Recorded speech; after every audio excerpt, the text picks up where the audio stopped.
Eazy-E. He taught me a whole lot. One day he says, Kevin, you know why other rappers hate me? I go, no. He said, because I make all the money. I said, how does that happen? He goes, I own the publishing. They went for women, cars, jewelry, homes. I went for the money. Ladies and gentlemen, we've got a very special guest today, Kevin, Slow Jam and James, longtime radio personality, the creator of Slow Jam radio format. He coined the term Slow Jam. He's been a part of the music culture for decades, and it's an honor to have you on. Well, Welcome. that's quite the introduction. Yeah, well, it's I've heard your voice for years, and many people have, and it's great to finally see you and talk to you. You went from the army to shaping, the way radio people listen to radio. What's the story there? I went in the Army and I was with military intelligence, kind of like a spy. Was it dangerous? Yeah, at times it was. And it wasn't combat, it was just in Washington, D.C. But I got into some precarious positions, let's say, and my life was at risk. So, as Army counterintelligence, they say counterintelligence because they want you to think, oh, I hit a button. They want you to think that they don't do active intelligence, so they call it counterintelligence. So I don't know which it is, but I was a counterintelligence special agent. And I went to school at Fort Holabird, Maryland. It doesn't even exist anymore, but it was pretty intense. They had this exercise, a mock village for like a Vietnam village. Before this exercise, we had to interview people, so called enemy or friend. But I was a good interviewer. I learned to be a good interviewer. So I knew who were the good guys and who were the bad guys. Well, when I went down to the exercise, they said, you cannot participate. I said, why? They said, you're a POW, a prisoner of war. So they put me in a room, tied to a chair, and blindfolded. This is kind of gruesome, by the way. It wasn't supposed to be that way, Yeah. but they took it too far. The people, I never could see them because I was blindfolded. Well, I saw like fire. I go, what is that? Turns out it was a lighter. It got too close. It burned the hair on my chest. There's nothing worse. Well, probably things worse, but that's right up there. Burning hair. I go, and to this day, I shave my chest, everything, because that scared me. Then they put me or took me to water. I don't know what the water was, but I could smell the water. They rubbed fish all over my body. To this day, I'm afraid of water. So what was an exercise was really scary for me. But once again, they took it too far. Anyway, I come out of Fort Holabird, Maryland, and basic training was at Fort Benning, Georgia. I kind of had to go back to where it started my army, Fort Benning, Georgia. And interesting, I don't live far now where I live in Alabama to Fort Benning. So I'm going to go visit there someday. We went through, when I say we, the other recruits, went through a lot of exercises. It wasn't easy. It was very physically demanding. They even put you through like a gas chamber so you would know what that would feel like. And you had to go in there with a mask on. Then they would tell you, take it off. That's not fun. You get hit with that gas, whatever the kind of gas that is. I guess, in protests and stuff, they throw that, whatever. That is kind of weird. But I didn't mind it because everybody had to go through it. If I was being singled out, well, then I go like, why me? But all in all, I enjoyed basic training. I was kind of a wise guy and I got KP. Do you know what KP is? No. kitchen patrol. That's where you go and peel potatoes and stuff like that. And as far as I know, I hold the record for the most KP duty in the history of the Army. What? Not something to be proud of, but at least I have something on my record. And maybe somebody beat that record. I don't know. There's no way of knowing. But anyway, I really, really liked basic training. Then I went to Fort Holabird for my advanced training. And when they not train you, but they question you, they actually had to send me from Cleveland, Ohio to Dayton, Ohio. They said, because you're going to be in a sensitive position. I went to Dayton, Ohio, and they ask you all kind of questions. Rapid fire. Are you gay? No. No, no, no, no, no. Well, I guess I passed that test, and there I am in militaries, military intelligence, counterintelligence. Then that's when I end up in Fort Holabird, Maryland. Eventually, I got to work at the Pentagon. And oh, actually, the part before that, I was in a unit called CIAB, Counterintelligence Analysis Board. Sounds boring, doesn't it? It was boring. Just looking at documents all day, looking at documents. Well, I was a softball player, and my coach was Lenny Canute, who used to play for the Tigers. That was years ago. He said, "We have practice today." I said, "I can't make it." He goes, "Why?" I said, "Because I'm at CIAB and I don't get off work till 5." He said, "Well, when can you get it?" I said, "I get off. My shift is the same every day." He said, "Do you want to be out of there?" I go, "They told me nobody has ever left here. When you're here, that's your, when you're there, that's what the Army told me. You're there." And Lenny Canute says, "Do you want to get out of there?" I go, "I would love to get out of here." He pulls some kind of strings. And like 2 days later, I was stationed to Fort Myer, Virginia. And ultimately, I started working at the Pentagon Counterintelligence Force called PCF. I worked in the basement of the Pentagon. But at the tender age of what I was, 20, being a liaison officer, I got to speak to colonels, generals. I got to go to the CIA, the FBI, Secret Service. I got to go everywhere. So I saw the inside of the CIA, which most people will never see that. Well, I had an incident. I got called to the Secret Service office, which is adjacent to the White House. So I'm driving to the White House.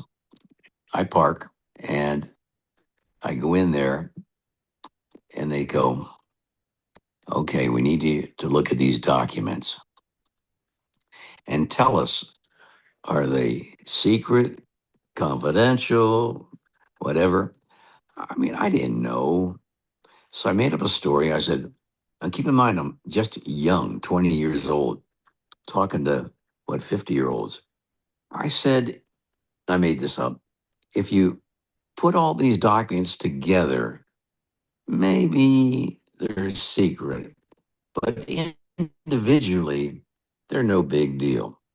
I had no idea. And for those that don't know, there are different levels of, there's confidential, secret, top secret, and a thing called CENTO. I had all those clearances. So pretty much I could do anything I want. And after Fort Holabird, I'm trying to get, this has been a long time ago, but I was assigned to a case along with a couple other people where we had to do a surveillance.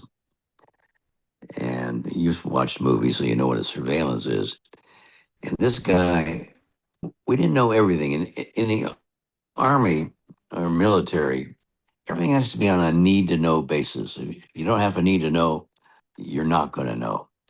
Well, anyway, we're on the surveillance. And apparently, this man was trying to sell secrets to whatever country that was not a friend of the United States. So we're following this guy, and da, da, da, da. Uh, and we were armed. We had a gun, a weapon. We had credit cards, so we could go anywhere we wanted. We could get on any flight, wherever he went. We got permission to go. But their surveillance might sound exciting, but for the most part, he just drove around. And then he knew. By the way, we were using rent cars every day, so not to be detected. So it'd be a different car every day. But eventually, he caught on. He looked in the rearview mirror. He goes, "I'm being followed," and he was being followed. And he would take us through a wild goose chase. Like make a right turn, make another right turn, make another right turn, make another right turn, be back where he started. So he's playing games with us. The only thing I wished that I said, why doesn't he go on a plane and go to Hawaii? Then I could have got a trip to Hawaii. He never, he never did that. A funny part of this, uh, we stopped at a little convenience store. There might have been a PX on an army base. This is kind of funny. And we had a little earpiece, and we could communicate. So I go in there to pick up some stuff for the guys, and I wanted to get Hostess Ho Hos. I don't know if you ever heard of those. It's like a cupcake. The guy saw my gun because of my jacket went open. He goes, "Oh, am I being robbed?" I said, "No, no, no, no. It's okay. I just show my badge, my credentials." Well, by then, my guy said he's on the move. That meant they were gone. I'm standing outside eating ho hos. Now, keeping in mind that you don't leave your post. I mean, I should have never left a car, but I went in there. I'm going, oh, please. I'm going to get court martial, whatever. And it took about 15 minutes. And the guys came back, picked me up, and we went on our merry way. That's the surveillance part of the story. That episode was over. And eventually, I end up in the Pentagon Counterintelligence Force. It was an easy job. And I worked nights. And I said, what am I going to do during the day? Sleep? I'm not going to sleep all day. So I went to a broadcasting school called Career Academy of Broadcasting. I wanted to be a sportscaster. After I finished that, I couldn't get a job to save my life. I mean, I wasn't cut out to be a sportscaster. So I said, maybe a DJ. Not that I know how to DJ, but I was in Washington, D.C., and there's a radio station there called WKYS. I said, what the heck? I sent a cassette tape. That's how it was back in those days, cassettes. Then I get a call from Gordon Peele, the program director of WKYS. And he says to me, I got your tape. And to be honest with you, I got a lot of tapes. I threw them all away. Well, actually, they were in a drawer and I threw them all away. But one tape fell to a bottom drawer. So one day he goes like, I'm going to open this drawer. And he sees my tape. He listens to it. I end up on the radio. That's amazing. God knows how many tapes he had, but mine fell to the bottom drawer. They hire me. I don't even know how to DJ, but I figured it out. Just play music and talk when you want.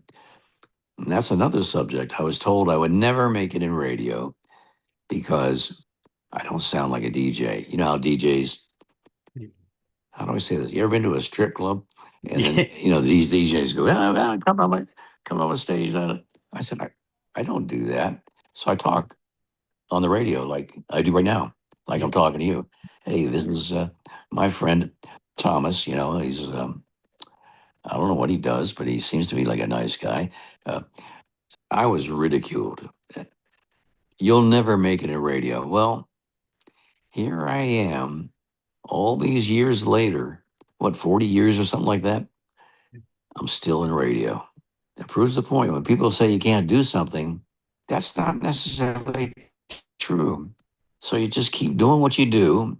And if you're not good for it, then hey, I gave it a shot. But just be who you are. So my career went from WKYS in Washington, D.C. to 92.3 The Beat in Los Angeles. Now it's gone through different names since then, but back then that was in Los Angeles. I don't remember who the owners were, Evergreen or something like that, but that's the original Beat. It became so popular, there are beat stations all over the country, but only one original one, 92.3 The Beat. They had the best staff in the world. John London, the house party. Shirley Strawberry, who, by the way, now works with Steve Harvey. Um, there was Lisa Canning. There was Theo, who was the rage. People loved Theo. Um, who else was there? Julio G, the Baker Boys. It was a prolific radio station, and they had this kind of unknown guy. His name, what was his name? Oh, Kevin Slow Jim and James. To this day, it's known as the best station ever. Let me precede this. How did I get a job at 92.3 The Beat? I was in Washington, D.C. Then I went to work with a voiceover coach, Maurice Tobias. Actually, I did that when I was in D.C. She says, you need to be in L.A. I said, okay. I gave up my job at WKYS, which was a good paying job, to do the voiceover venture.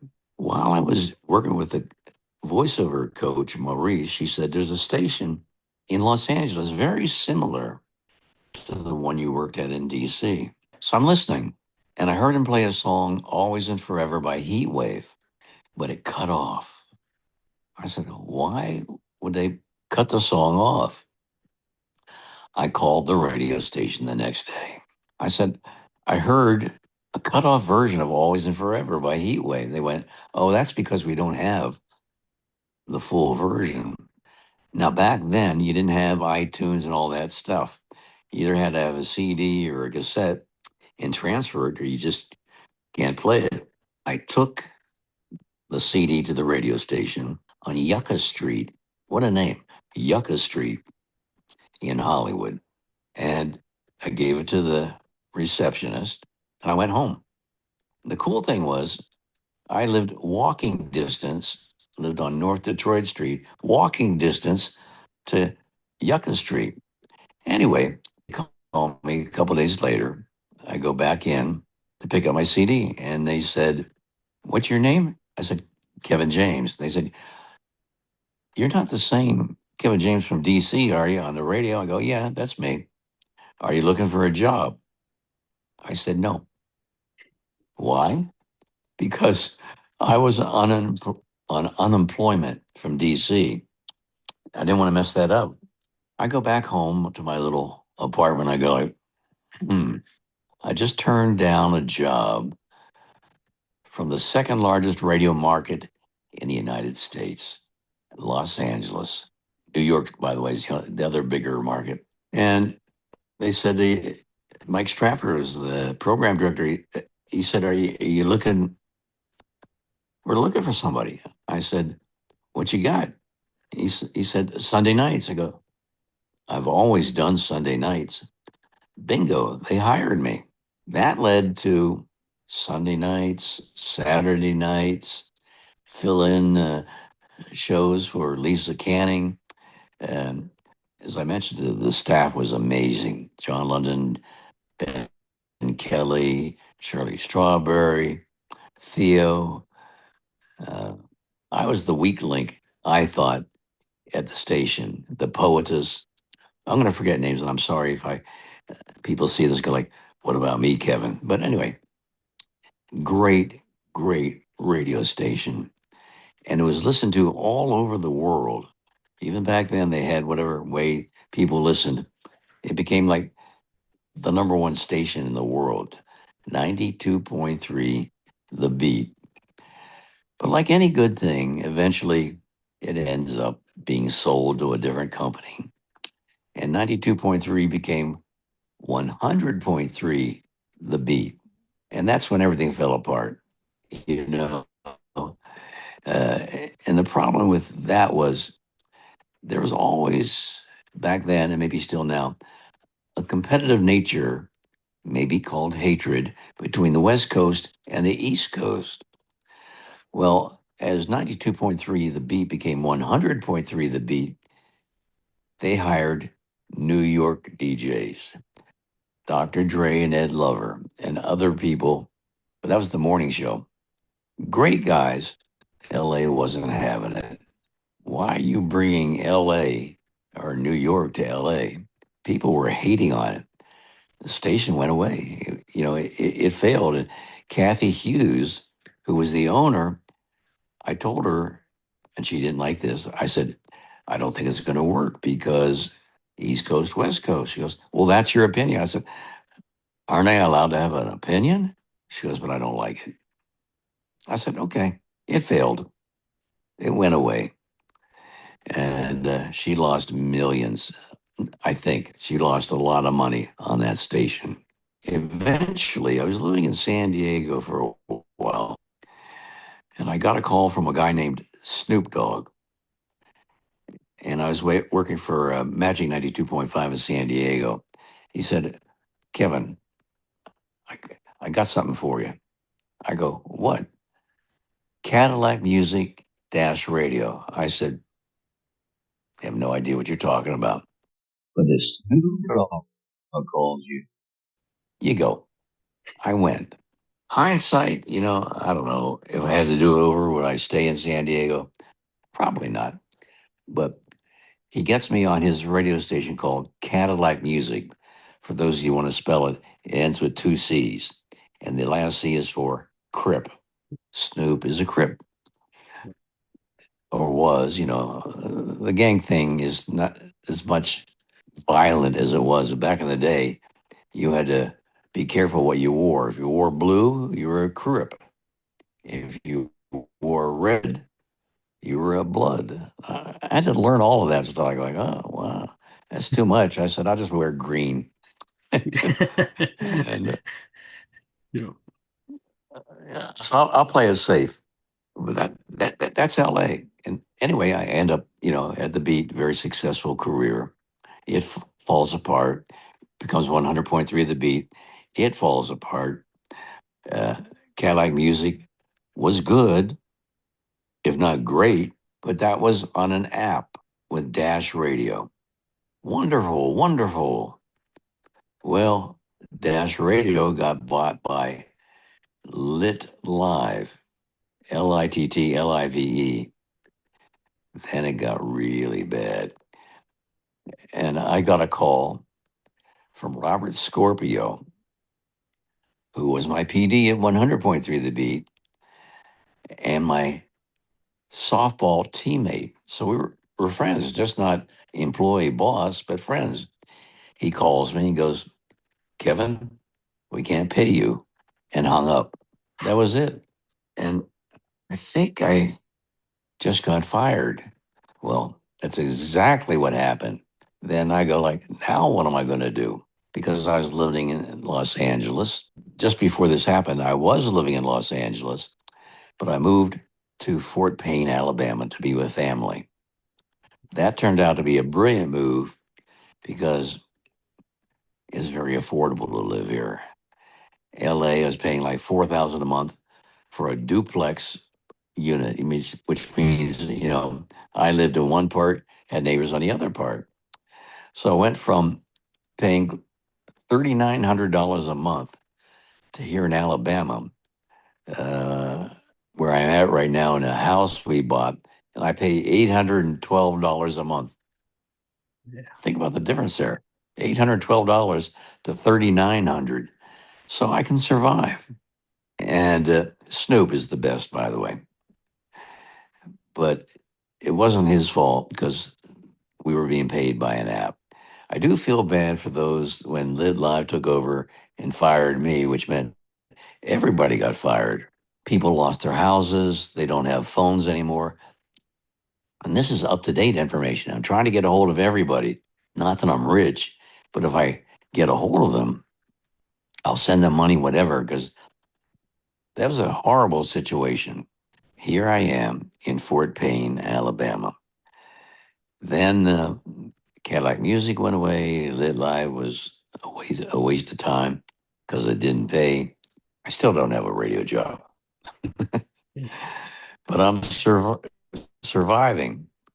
Now, the up to date information, I have an app called Slow Jam, and that's coming out probably within a week or so on iTunes and Google Play stores. It's a little promotion for myself. Slow Jam 8, Slow Jam app at Google Play Store or iTunes. Pretty good plug, huh? I love And it. that should be active pretty soon. Is it true that Eazy-E helped with your Yeah. career? Yeah. Oh, yeah. You know everything about me. I can't hide anything. I worked with Eazy-E at 92.3 The Beat, which we've talked about that already. And he did a show with, I think, Julio G called The Ruthless Radio Show. And let me tell you about Eazy-E, one of the nicest people I ever met. I'm going to precede that with another backup story. I was watching TV, Ted Koppel Nightline, and they were talking about, or this guy was talking about killing cops. And I got mad. I'm yelling at my TV. I'm just me sitting there like I am on my couch going like, what is this guy talking about? Killing cops? I don't think that's even legal. And I got mad. I really did. Well, the next day, 2 days after, right around July 4th, I moved to LA. I get to my new spot, the radio station 92.3 The Beat. And who's standing in front of me? The first piece of the first person I met, Easy E. I go, oh my God, Easy E? He goes, yeah. I said, Kevin Slow Jam and James. He goes, I know who you are. I said, I got a story to tell you. I just told him the story I just told you. I didn't like you. Da, da, da, da. He said, I can't believe you're telling me that story. He said, but I really appreciate that because I told him, when you make a judgment and a quick judgment, a lot of times you're wrong. I said, I was definitely wrong. And we became friends. He taught me a whole lot. One day he says, Kevin, you know why other rappers hate me? I go, no. He said, because I make all the money. I said, how does that happen? He goes, I own the publishing. They went for women, cars, jewelry, homes. I went for the money. And this is good advice for rappers or people out there. Publishing is where it is. I wish I had listened to Easy. Not that I have that opportunity, but if that opportunity arose, I know where the money is. Own the publishing, own the rights to what you do. Then he gets AIDS. I go like, wow. And I know people with AIDS, right? Worked with one, the creator of The Quiet Storm, probably the most famous radio format ever out of Howard University at WHUR in DC. He faded and faded. And I know the signs of people with, because of Melvin, by the way, great guy, but he had AIDS. So I knew the physical aberrations, pock marks on the face, weak looking. Well, he died. I did not see any of those aberrations with Eazy-E. And that's why I say to this day, he was killed by a doctor. I mean, I know he went to the doctor, they examined him, but somebody in that surgery room or whatever did something. I'm convinced of that. We'll never know because the story ends there. But I miss him. I really, really enjoyed him. So now I'm talking to little Easy E and trying to tell him stories. it's just such a crazy situation. I wish I had the answer. Did somebody? I think somebody killed him, but I don't know that for a fact because I wasn't in the operating room I've there. That's always the thought that. Easy E story. You thought that too? Yeah, just from everything I've read over the years from Australia, it's Yeah, like how fast it happened. There's no way. yeah. You don't get AIDS and are diagnosed with AIDS and die 2 weeks later. That just doesn't happen. You wither away, Yeah, whether it's a month, 2 months, 3 months. So I know they did something to him, yeah, and that's the end of that story as far as what we know, unless a doctor comes out and says, "Hey," but they're not going to admit doing anything because they'll yeah. get fired from their job. Daz Dillinger, Kurupt, Young Gotti. Those are handles given those to individuals by Tupac because Tupac liked gangsters. So Daz Dillinger, that's not his real name, after John Dillinger, the mobster. Kurupt is Young Gotti. That's after John Gotti. So Tupac was very enamored with, not that he was a mobster, but he just liked that part of history. And did I meet Tupac? Yes. Uh, he and almost all of us worked at Can-Am Studios in Tarzana, California. That's where everybody recorded. Snoop, Dr. Dre, Ice Cube, everybody. Uh, I think Ice Cube did. And that was the hub. And at that point, that was run by Suge Knight. So it was called Death Row Records. Ring a bell? Death Row Records eventually gets sold to Snoop Dogg, but it was owned by Suge Knight. Where is Suge Knight now? In prison. He ran over two people. Apparently, that's illegal, I'm guessing. And that was the filming of Straight Outta Compton. And he's still in jail. It's such a long story, and so many people involved. But I know what I know, It's and incredible. just a little bit I don't know. So Snoop and Suge Knight did get along, at least in the beginning. One night on the radio, and Snoop was, for the first time, visited me at the 92.3 The Beat. And I said, if they ask you to go on the radio, I think, because I made music for them, uh, DAT tapes, I said, I don't want you to think there's a favor for a favor. He goes, oh, it's okay, Kevin. I said, what if they ask you to go on the radio? He said, that's okay. I said, I might not like that idea. I just don't want any repercussions. He goes on the radio with Lisa Canning. Maybe minutes later, how this guy was there that quick. This guy breaks down the gate. And do you remember the movie, The Green Mile? Yeah, Michael Duncan Clark. big He was guy. the security guard. Yep, he was the security guard. Well, the guy breaks down the gate, knock on the door. I answer it. It's Suge Knight. Well, Stu was just there, and then they go into what is called the production room. There was a lot of yelling. I go, ooh, but not one of those voices was Snoop. It was Dr. Dre. I got Dr. Dre on my mind. That was Suge Knight.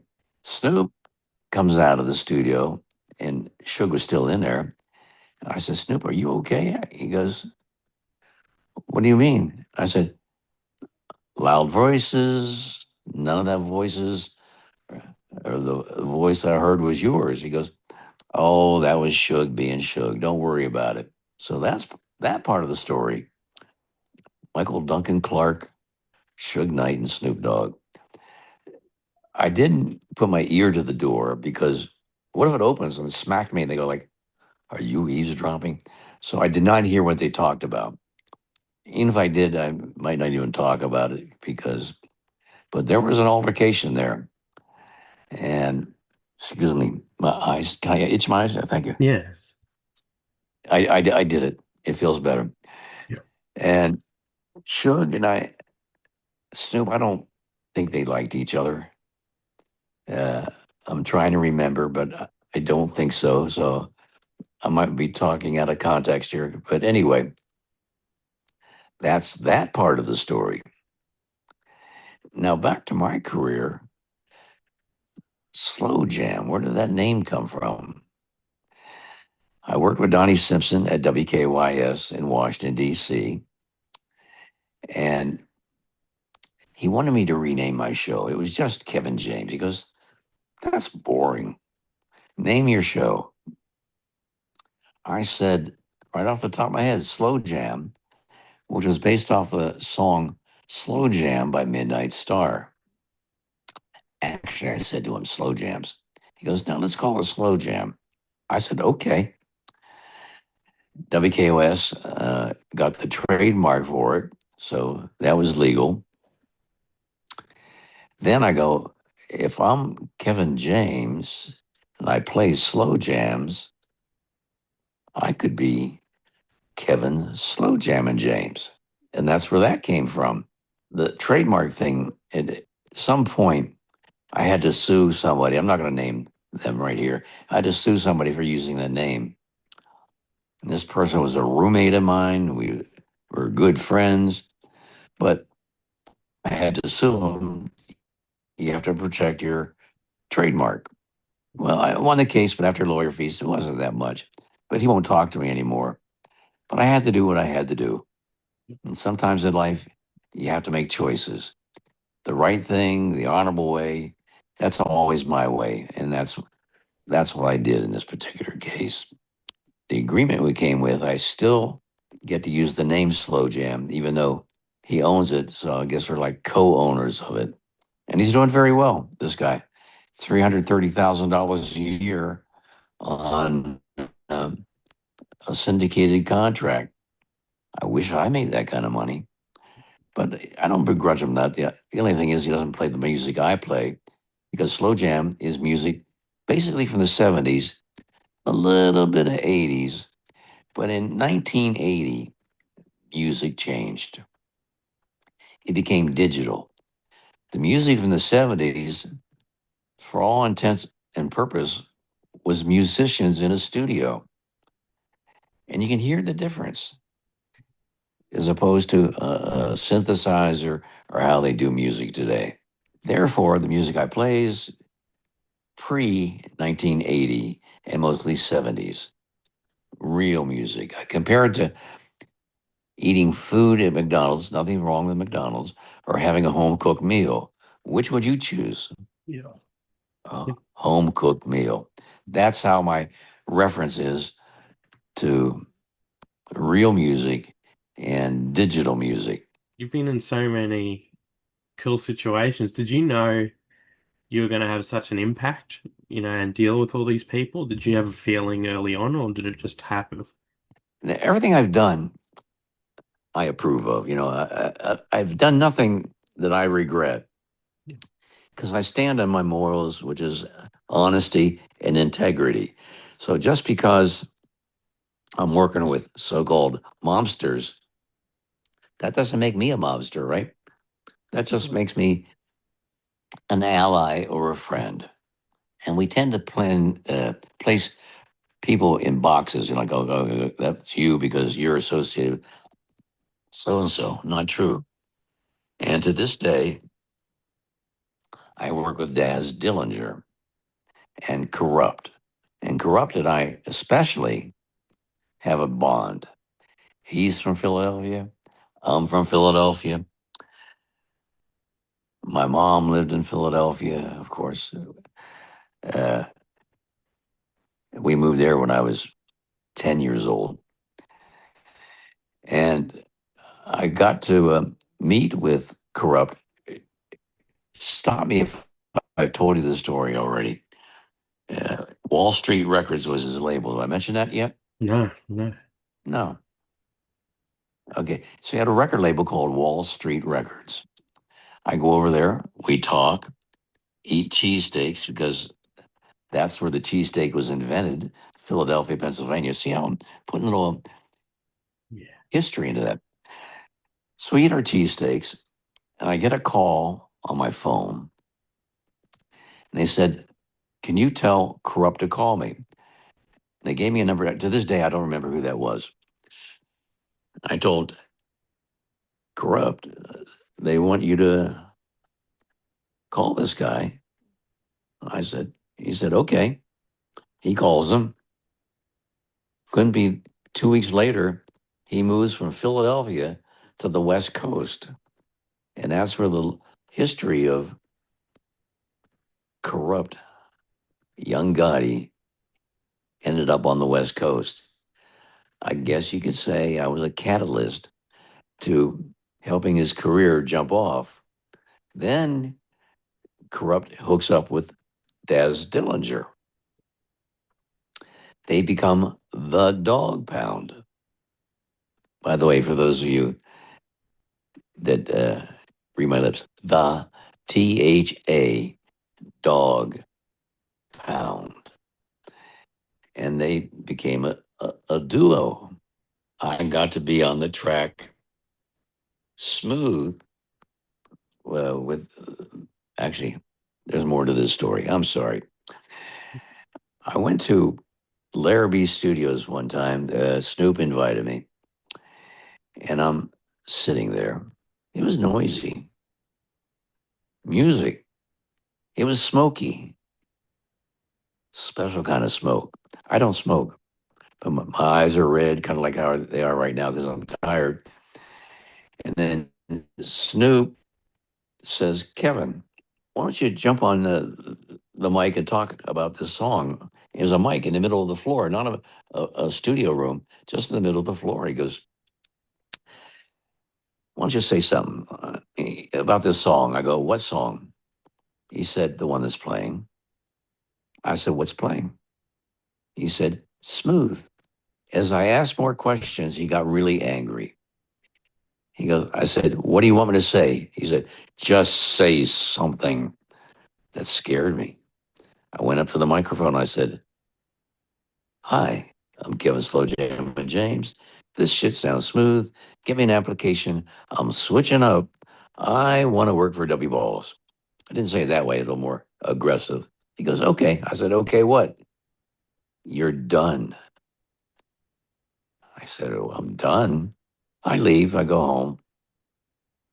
Next day, I go to 92.3 The Beat, and it wasn't the next day, but it was within a week or whatever. Theo, who was the big star at the Beat. By the way, nobody can find Theo.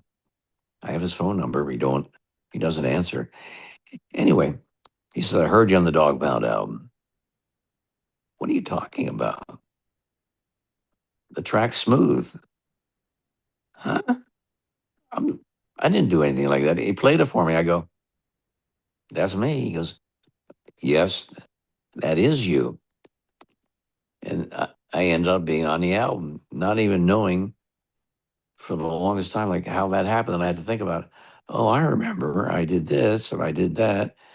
And I ran through it. And I said, "That is me." He goes, "Absolutely, that's you." That's probably the crowning jewel of my career of being a DJ, being on the Dog Pound album, because people still talk about it. Then I think we say on that 187.4 FM on your dial, W Balls. Well, see, the story's long. That term came from Snoop and Ricky Harris, who since passed away. And then I got to use that as my little skits. 187.4 on your FM dial, W Balls. But that was a skit with Snoop and Ricky Harris. Now, to this day, I talk to his brother, Alex Harris. This is such a story, but it's all true. And that's where the skit came from, W Balls. Then I ended up getting the trademark for W Balls. I said, at some point, that might help me. It really didn't. So I let somebody else get it just recently. But I still get to say, you're listening to Kevin Slow Jam and James, 187.4 on your FM dial, W Balls. So many times. I still to this day, people call me, can you do a drop for me? Do a W Balls drop. I do it for free. I mean, why would I charge? But it's amazing how this non radio station is such an epic station and people are enamored with it. Now, are you, Thomas Berriman, Yeah, familiar with W Balls? yeah, I've heard it before. Okay. So, It's yeah. it's Uh, I so, first heard it, yeah, on the Smooth song. so maybe after we do this video, Yeah, you get a hold of me, slowjamjames at me.com, SLOWJAMJAMES at me.com. This is for anybody out there. I'll do a drop for you. yeah, The price will always be the same, free. yeah, you're incredible. So, Thomas, I'll do that for you. Would you like one? I'd love one for this show, Thomas Berryman TV, like, but with the W balls for Okay. you. Okay. Do you go by any nickname or you just Thomas Berriman? Yeah, Thomas Berryman TV. Thomas Berriman TV? Yeah, Okay, here we go. Hi, I'm Kevin Slow Jam and James. You're watching Thomas Berriman TV. By the way, the absolute best TV I've ever witnessed. And you heard it here on 187.4 FM, W Balls. that is Uh, awesome. I appreciate that. That's so cool. Made my day. Now, where are you located? I'm in Western Australia. Yeah, I knew, yeah, you kind of have an accent, you know, Yeah, thanks. but you don't think you have an accent. People that have an accent don't think they have an accent. No, it just sounds, yeah, normal to me. Oh, so you admit it. Yeah, for sure. For sure. It's one of it's one of my favorite accents. I like it. It's like a Yeah, New York accent. I wish yeah, I could talk like that. I like how New Yorkers talk. yeah. I By like the way, your the same word. accent. That's no accent. You're just saying that. But in Philadelphia, we moved there from Punxsutawney, Pennsylvania, the groundhog town. And within maybe 2 days, my sister and my mom were saying, woulda, quackers. I go like, what's woulda? I said, it's water. It's crackers, not quackers. I never got that accent. Yeah, So my teacher in high school takes the time after school to say, you're a nice kid, but I don't understand you. I said, why? You have an accent, you know? And then she talks like, woulda and crackers. I said, I don't say that. So I never lost my accent. yeah, They say it's like a Midwest accent, whereas people know is, or supposedly, the most neutral accent, if it's called an accent at all. Yeah. So I never got the accent. And that was Philadelphia. yeah. Then my mom, I had stepfathers, two stepfathers. I didn't like them, not at the same time. And then I went to live with my aunt in Youngstown, Ohio. If you do research, probably the mobster city of all time. They used to blow people up with bombs. It was called Bombtown, USA. The mafia would just kill people. One day I go to go get a pizza and police are there. They say, you can't go. And it turned out they blew up the whoever on the roof of the pizza place. I said, I guess no pizza today. I go back home and my aunt used to play cards with Edward DeBartlo's family, Millie DeBartlo. The DeBartlos were the owners of the San Francisco 49ers back in the day. We got kicked out of the league eventually because he was a mobster. or affiliated with the mob. And, she'd play cards with these people, and all my family were big gamblers. My dad, not my mom, but my aunt, she'd bet on anything, you know? And back in the day, you could place bets with the milkman, hey, I want to play this. And they love the ponies.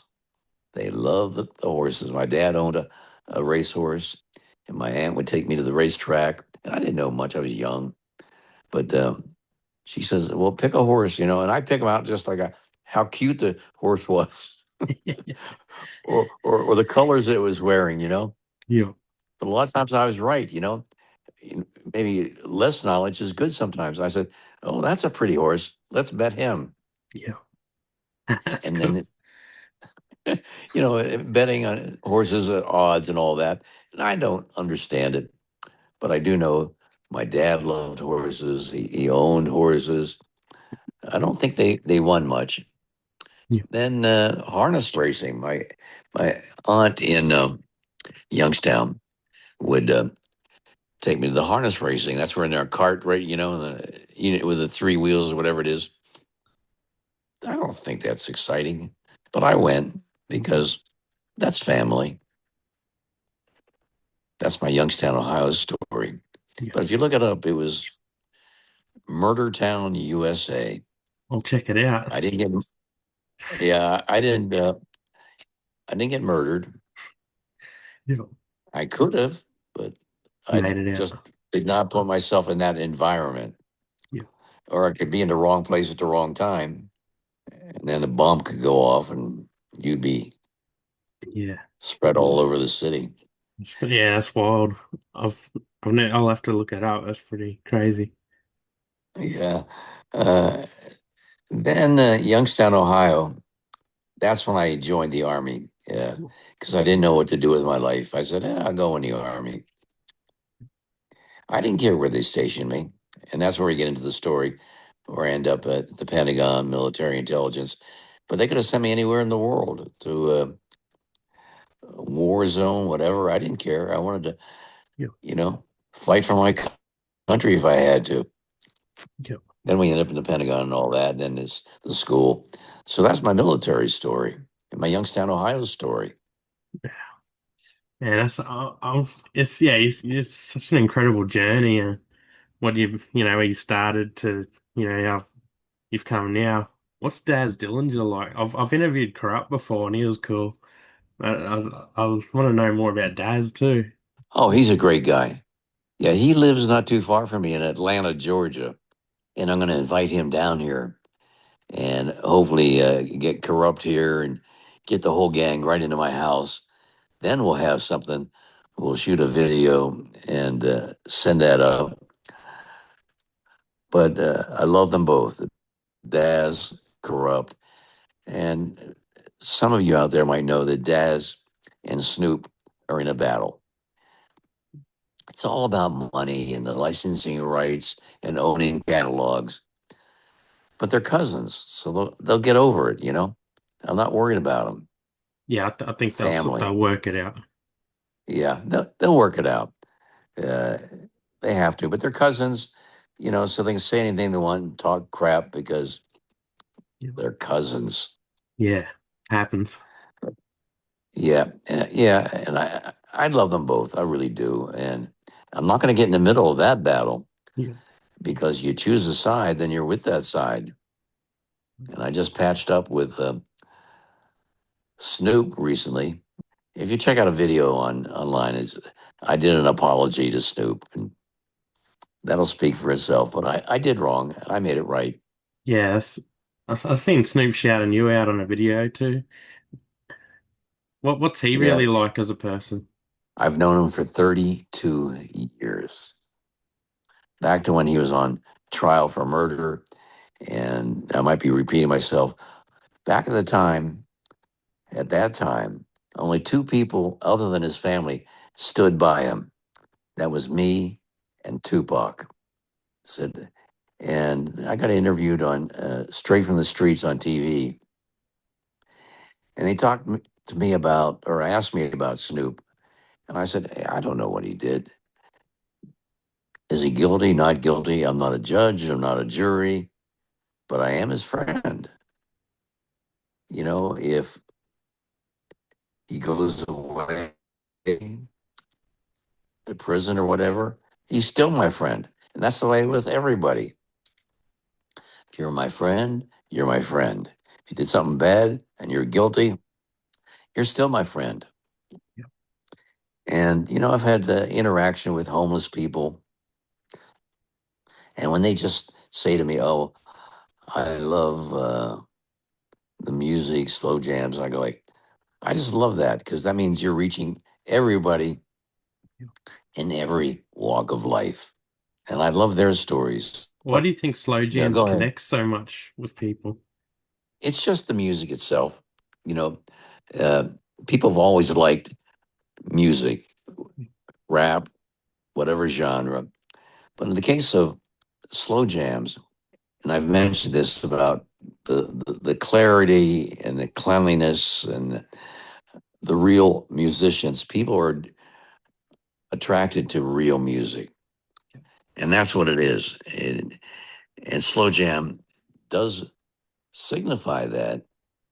I just happen to come with the name slow jam, and that's become a universal term for ballads, slow jams, not slow jams, just for ballads or slow music. That's my legacy. I came up with the name slow jam. Kind of proud of myself for doing that. But I didn't It's know at the time. incredible. Yeah, 1983 is when I came up with that with Donnie Simpson. And here we are, 93, 03, 13, 23, 30. Oh my God. A lot of years later. And it's the most common name. And I see people, there's a song by Dr. Dre. I don't know if it's California Love or whatever, but it talks about, you know, in the song, slow jam. I go, like, hey, that's me. But it's my term. Yeah, And once again, that's my legacy, creating the term slow jam. Now, in your particular instance, do you refer to music of a slow nature as a slow jam? yeah, You do? yeah. That word gets used here too. Yeah. So you're in Australia. So that just Yeah, that's shows how you far you've reached. the power of that word. You have to be known for something. Yeah, That's what I'm known for. yeah, you're incredible. You've got the voice, you got the yeah, you got the legacy. And here I am today, unemployed. That'll change. Yeah. So this is a plug. I'm Kevin Slow Jam and James. My app will be out soon on Google Play Store and iTunes. You download it. You contact me at Slow Jam James, SLOWJAMJAMES at me.com, and I play your song. It'll be my station. I say what I want and do what I want. So the key there is my email. You send me a request, I play it. And 90% of the time, I'll have the song. I say if it's slow, it's a go. And I have 6,400 songs. So I probably have your song. Yeah, So there. check it out. I'll be getting it. Yeah. And I don't think I'll have an Australian accent at any time. It could happen after this interview. Yeah. You just never know. Yeah. Or I could Yeah. talk like a New Yorker or a Philadelphian. You never know. And speaking of that, there aren't many people in rap that I haven't met, Yeah. and we've referenced those names. The funny thing is, I play R&B. I haven't met too many of the R&B ilk. Yeah. E.J. Johnson of Enchantment, he's the lead singer. Uh, there aren't many. It's just I'm entwined into the rap culture, and I love it. I really do. Yeah. I love it. Yeah, like Warren G, DJ Quick. They're all Oh, two of my favorites. DJ Quick and I. or he did a little skit for Theo, who was on the beat. And I'm mentioned in that skit, I don't know what it's called, but you probably could look it up. He goes Slow Jam and James, and he does a little rap. The Slow Jam and James. He says. Then DJ Quick was friends, very good friends with Theo, and they did a lot of things together. Yeah. And DJ Quick's one of my favorite people. So if you get me his phone number, somebody knows his phone number. I had it, but I think it's the wrong number. I don't have the current one. Yeah, I'll try and get you in touch. We'll put a clip Um, out. yeah. So other than that, I'm pretty much in touch with everybody, Yeah. but I'm in the middle of nowhere Yeah.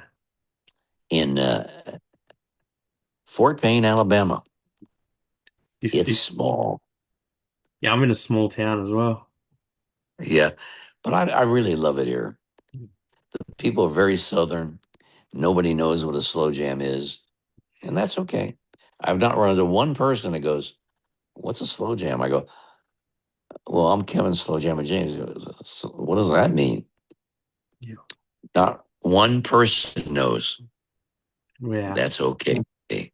That's I'm wearing, pretty wild. I'm wearing this getup, by the way, because it's actually cold here. Eventually, it'll be summer, but right now it's on the cusp of winter to spring. Do you have seasons in Australia? Yeah, we got all 4 seasons. Most where I live in a small town, it's mostly just hot all the time. So you're going to So invite me to Australia? yeah, come to Australia. Okay. Yeah, we'd love to have you over here. You know, I work with Rover Radio. That's Yeah, an app. Here's another plug. Rover Radio, uh, radio reinvented. The app is Rover Radio. So I'm on once a month, 2 hour show.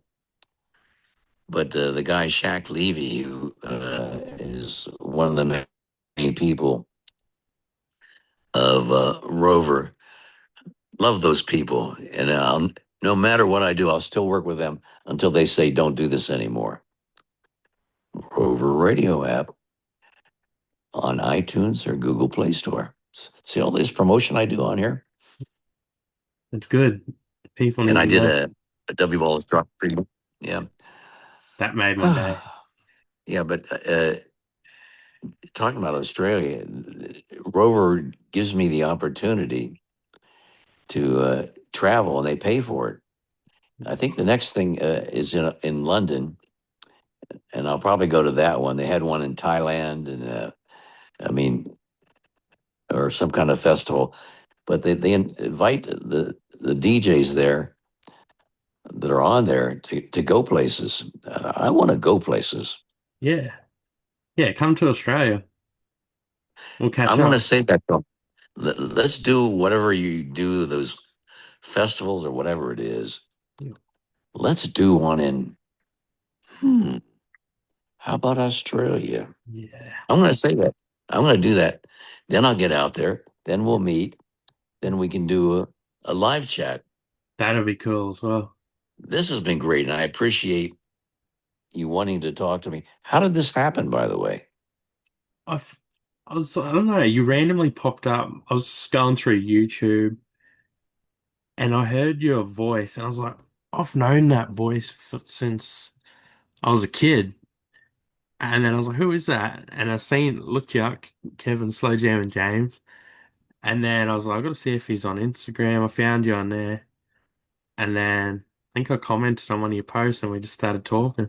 So you basically hunted me down. Yeah. Because I've always wondered who you were. And I was like, no, I gotta find him.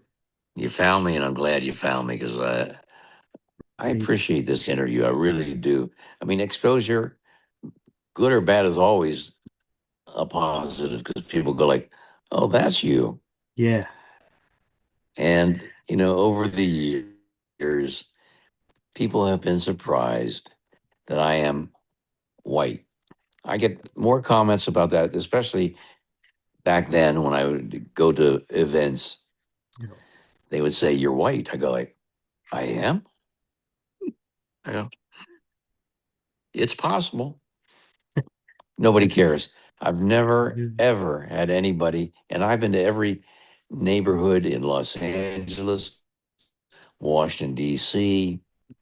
Never had a racial comment ever. Surprise? Yeah. Racial? No. Yeah. And if you conduct yourself as a real person and don't act scared, people will always accept you. Unless I, you have an Australian accent, then yeah, I don't know. it's a bit different. Yeah. Yeah, it's funny you brought that up because I've seen a lot of the YouTube comments because there's a lot of playlists as well that's got your name on it. When you look up slow jams, it's like a Kevin Oh, Slow Jam and James playlist, and people are like, "Oh, I didn't realize he was white." yeah. And, Okay. A lot of that came from a collection that I worked with on Right Stuff Records, uh, Tom Cartwright. yeah, Here's another story. My friend JT Turner, we played softball together, and he said, "I want you to meet some people." I go, "Or person." I go, "Okay." So we go to Capitol Records, the building. This guy named Tom Cartwright. I thought we were just there to say hello. He goes, "Well, what do you want to do?" I go, "What do I want to do?" "Well, what collection do you want to do?" I go like, "Huh?" He said, "Well, we have slow jams of the 70s, slow jams of the 80s, slow jams of the 60s. What do you want to do?" I wasn't prepared for this, but I didn't want to do 70s, 80s, 90s. I said, "Let's call it slow jams, the timeless collection. That way we're not locked in to songs from a particular decade." He goes, "That's it. We'll do that." So we do slow jams, the timeless collection. It was on cassette and CDs. It blew up. I mean, I played a lot of known music, but on one and two, but three, four, five, six, seven, eight volume had rare tracks. That's what attracted the people.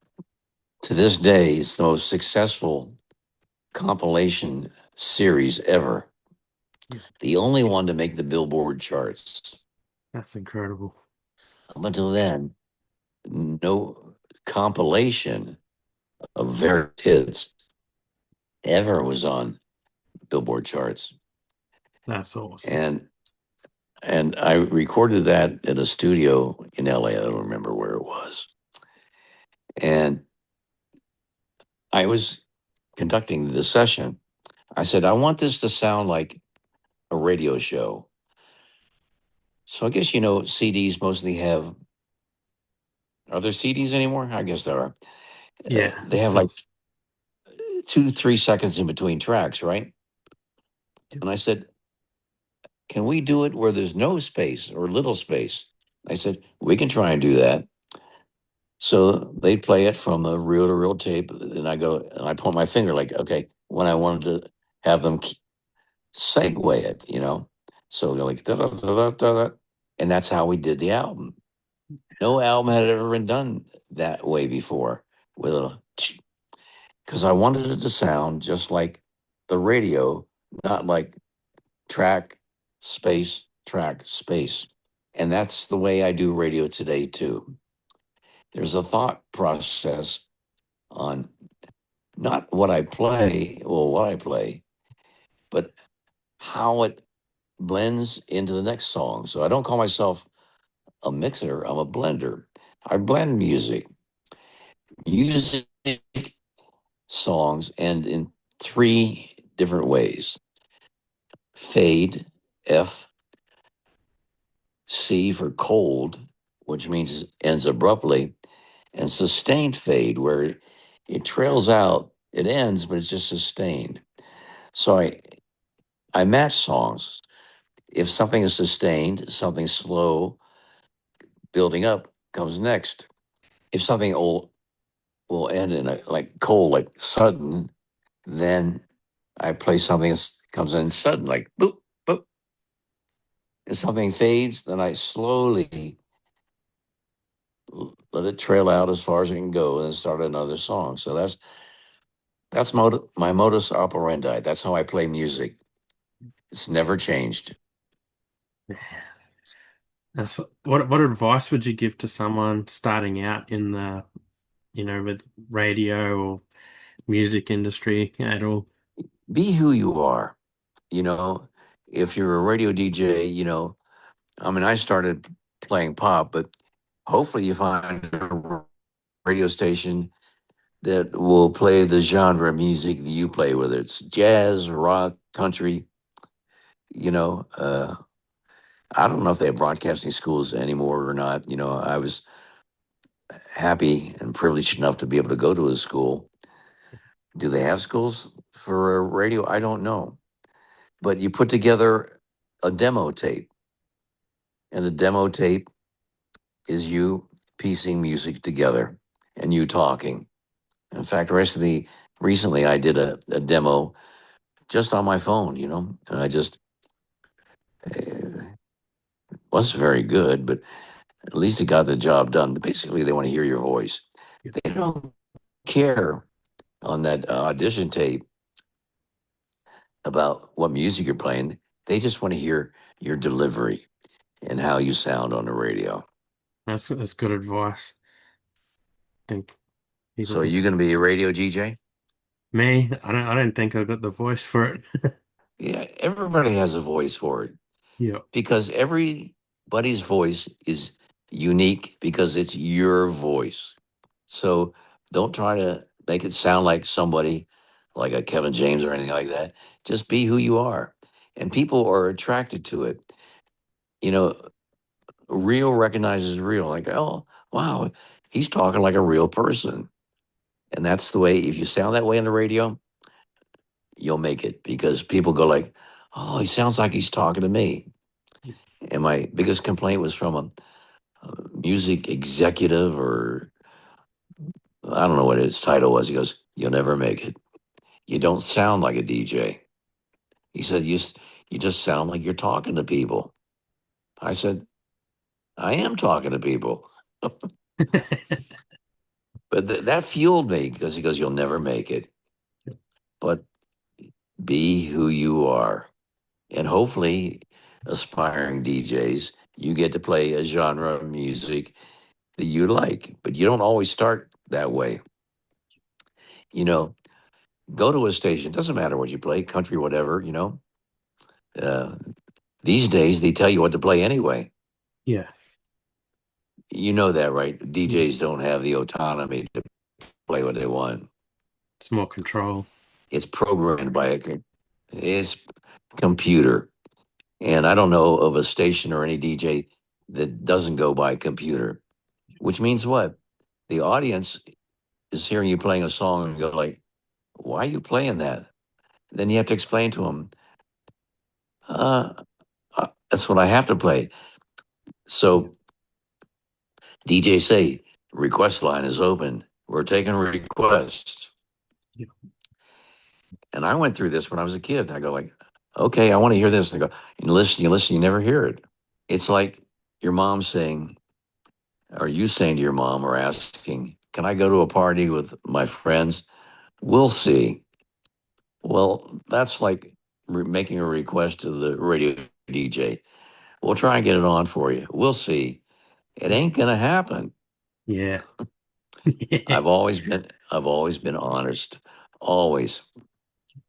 When I worked for stations, in fact, I quit a station at WHUR in Washington because they were picking out the music, and the people listening don't know that. yeah, So I quit because they were playing repetitive music. I said, nah, I can't do this. yeah, Be who you are. Your voice is your voice. And they don't see you on the radio. Well, these days, because of video and all that, they might see you, like I see you right now. yeah. But a handsome man, by the way. Thanks. Uh, but that's the key in life, being real. Yeah. You can walk into any neighborhood when you're real, people recognize it. Real recognizes real. Yeah. When you can do that and be real, pretty much you'll be accepted no matter where you go, what color you are, makes no difference. I love that. That's yeah, definitely agree. And there's a term that we used at the beat called no color lines.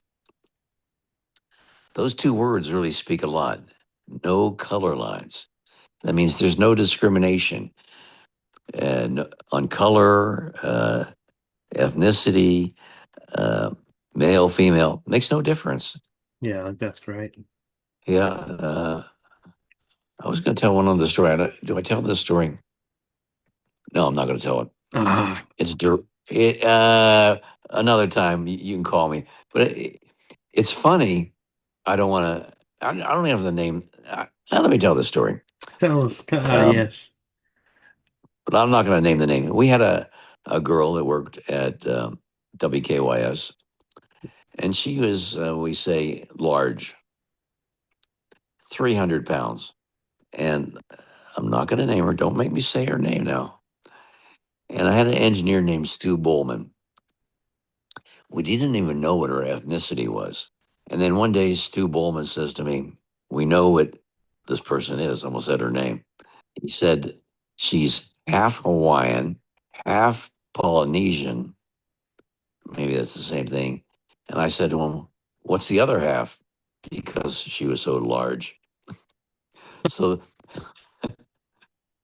then all the jokes started going around. Hey, Kevin, guess what? So and so went condo. It never stopped. Yeah. And we had, when I say board operators, back in the day, the DJ in WKYS was that way, or one of my stations. We just talked and we played records, two different unions, NABIT and the Screen Actors Guild. So you can't really go on the other side of the glass and change a song, even though I did that one time. Two different unions. I was bad. Yeah. Well, you would talk through a glass, same way like when I put the Thomas collection together. You point and back in those days that was real. You played vinyl.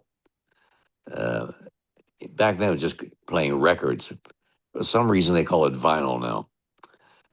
Vinyl is a record, Yeah. 45, a 33, whatever. And those were the good days because it was pure. If the needle jumped off the record, it happens. Yeah. People go, "Oh wow, this is real. This is live." Yeah. Yeah. Yeah. Do you have a record player? I don't have a record player, but when I was little, yeah, like my parents did and had records. And then we had the cassette tapes you wind up, Yeah. Yeah. and then Uh, Discmans came out, and you had the CDs and like these little portable Discmans. yeah. So that's where we went from vinyl, aka records, to we had cassettes and we had DAT tapes, DAT, Yeah, digital audio tape. yeah, and then And iPods. yeah, that's where when I met Snoop, I gave him music on a DAT tape. And if I remember right, he didn't have a DAT player, and I didn't give him a DAT player, digital audio tape. Then Snoop asked me to do some skits for him. Oh, I know what it is. I called him one day and I said, "You know that song by the Ohio Players? They go, shoot, shoot. One day I want to be free. Ooh, child, I want to be free. Shoot, shoot." I said, "Snoop, why can't the shoot, shoot be Snoop, Snoop?" He goes, "Hmm." He does a song based on the Ohio Players. I want to be free. Snoop, Snoop. I don't remember what the name of the song is. Yeah, Like any Snoop song, it became a big hit. So I called him one day and I said, "Hey, I heard that song. That was crazy how you did that. and you made Shoop Shoop Snoop Snoop. He goes, you like that, Kevin, didn't you? I said, yeah. Where'd you get an idea like that? He said, I don't really remember. I said, think about it. He said, that was you? I said, damn well, it was me. You know that. So he was playing what I call today Snoopid. Yeah. He knows S- everything. He's omnipotent. But when he pretends like he doesn't know, I call that snoopid. Stupid. Yeah. So I come up with little terms. That's pretty But good. anyway, yeah. Snooping. I have never said that to him, by the way. Yeah. That's just between the audience, you and him. I mean, you and me. But Yeah. now, if he hears this, he hears it. Yeah. So there. Yeah. So be it. Yeah. I'm not sure if you'll watch my show, but he has shared one of my posts before. Are you still in contact with Warren G? What's he like? I haven't talked to him in a while, but he had a song called "Smoking Me Out." It's one of my favorites. So on that song, he goes, slow jams on the radio Sunday night I forget what he says. You know, because you know the song. Yeah. Smoking me out. Slow jams on the radio Sunday nights. Well, that was a reference to me on 92.3 The Beat. That's one of my favorite songs too. Yeah, smoking me out. And then I mix that when I play my songs. There's a song by the Isley Brothers, "Cooling Me Out." Then I kind of play them back to back. Cooling me out, smoking me out. There's a thought process when you're playing music. Not that you can do this today because you're programmed by a computer, but I do have a thought process. I match it by tempo. There's a lot of things that go into my craft. I love it. Yeah. You're incredible, man. I'm really glad we got some talk and I got to see you and put a face to the voice after all these years. Now, they've always said I had a face for radio, but now people can see it. Now, where will this appear? I'll edit it and put it on YouTube. Oh, Yeah. yeah, that's a good place to Yeah. put segments because, I put things on YouTube. Yeah. And that's probably the place where you get the most exposure on Yeah. YouTube. Yeah. And I'll make Am I- some short clips as well that I put the short clips on Instagram. Yeah, because I do when I post, I go Instagram, which automatically goes to Facebook because they're owned by the same company. Then you have what other TikTok, all these different places. Yeah, I post everywhere. If Yeah. you want to get rid of me, you just go to a different app and go, oh, there he is again. Oh no, Kevin, come on. Yeah. No, that's good. I pretty much do the same. I put it everywhere, but the long format, I put YouTube, and all the short clips, I put like Instagram, TikTok, Facebook. Yeah, it's like covering your bases, like in baseball. Make Yeah, sure you got first, second, third, and home covered. yeah, yeah. I'm slowly growing and getting some awesome guests like yourself. So that's cool. I have a question for you. Because you're in Australia, you like soccer? Uh More like football. Like, oh, I guess they call soccer football, but here There football to you us go. is rugby league. But yeah, I like Yeah, soccer see, too. because in other countries they call soccer football. Yeah, I call football football. yeah, me I'm a too. big, okay, good for you. And I love college football, Ohio State, because I lived in Ohio, Pittsburgh Steelers, because I grew up in Western Pennsylvania. And that's my loyalty. Yeah, I'll watch other games, but I compare my sports teams like family. If you grew up in Pittsburgh and you're a Steeler fan, you can't move like I did to Alabama and become a different fan. no, That's your family. And that's my theory. And I have a friend who we were roommates in Baltimore, so he was a Ravens fan or whatever. And I tell them, I said, don't do that. Don't be on the bandwagon. Be who you are. Here we go, Steelers. Here we go. I'm planting that into your head. Be a Steeler fan. Steelers. Pittsburgh Steelers. Yeah. And then Pitt Panthers. Everything that's Pittsburgh, I will identify with because that's my sports family. Yeah, that's cool. Yeah, Now I'm loyalty. asking you questions, and I'm preaching to you. No, that's great. You can ask me anything. That's good. Okay, okay. So, what is your favorite music? Hip hop. Good answer. Yeah, That's my second favorite. Slow jams and hip hop. yeah. And your favorite hip hop artist? Of all time, Yeah, I think I would have to go Tupac. there you go. Yeah, My favorite. And that was my greatest pleasure meeting him. yeah, So my favorite is Tupac, and you know, Daz, Corrupt. But so I mean, it's like we're twins. yeah. We like the same stuff. The person I I'm just have to get listening, you on the Pittsburgh Steeler bandwagon. Hmm? I'll try. The person who I'm listening to most at the moment would be, there's two. I'm going back and forth, listen to Daz, his new music, and I listen to Eazy-E from the Outlaws a lot. Okay. So Daz Dillinger, I'm on quite a few tracks with my little skits. Switching Lanes, that's one of his songs, and I just make up what, I put it on my little motif app, and he gives me a general script. But on that one, I go on Switching Lanes, you're in the right lane, like right, but right lane. That's cool. So he just gives me a ballpark little skit, and then I just improvise. That's so cool. He's on my bucket list. I want to talk to him one day. How can I make that happen? I can make that happen.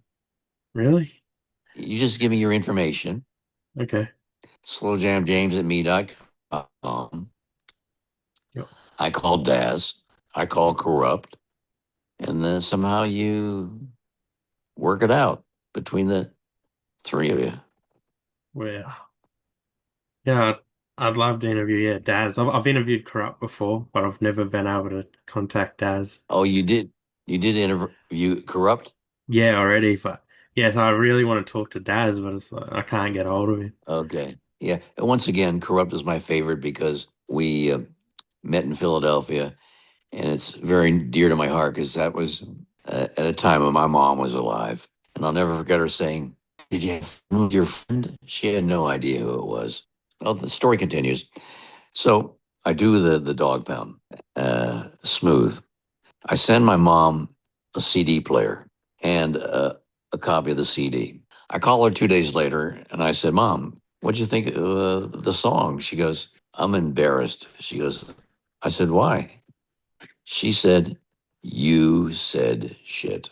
I said, "That's what you gleaned from the whole album? All that cursing, and you heard me say that?" She goes, "My son doesn't talk like that." I said, "Guess what, Mom? I do talk like that." That's probably the least worst on the Oh, album God. too. Yeah. That's cool. So that's it. I think I have more stories, but that's it for now, right? Yeah, I think we've covered a lot. Yeah, another day. Well, if you ever want to, I'm happy to do another one day. I love talking to you. Yeah. So anybody out there, Slow Jam James, SLOWJAMJAMES at me.com. You need a skit, you need something, whatever. Play something on the Slow Jam app available at iTunes and Google Play Store. I'll do it for you. Doesn't matter where you are in the world because as it turns out, slow jam is a universal term. So we'll talk.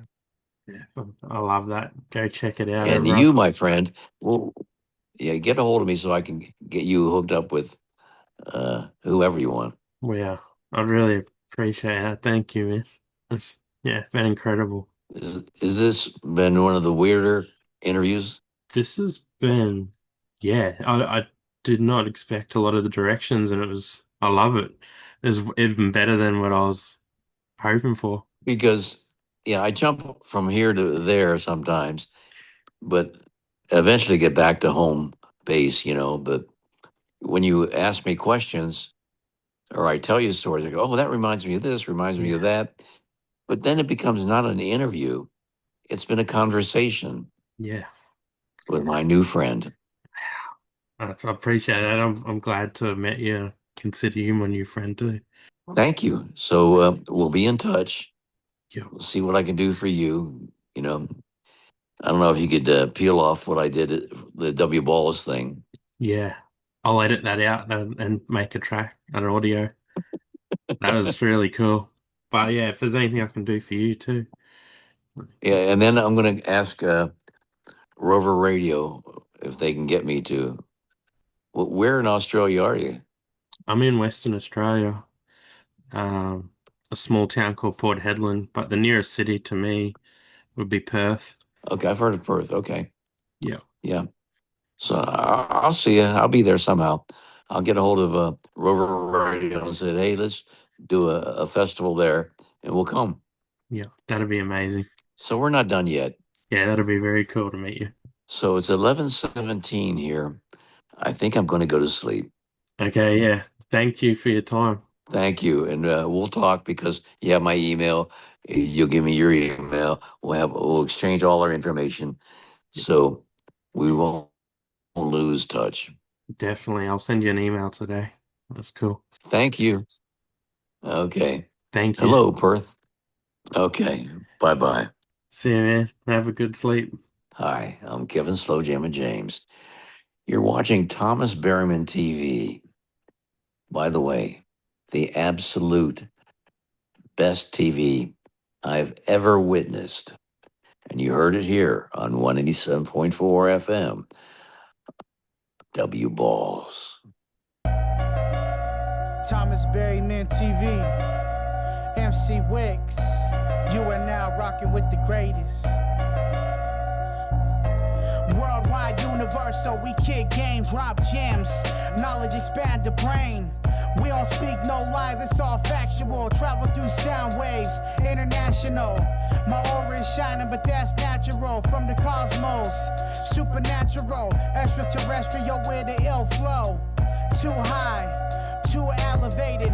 Art and culture is beautiful, we gon' celebrate it. Documented this history in the making. Connecting with the rest of the planet through conversation. Building from the ground up, this the foundation.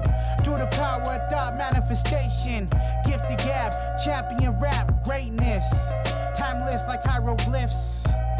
Who would've ever pictured this? Blow.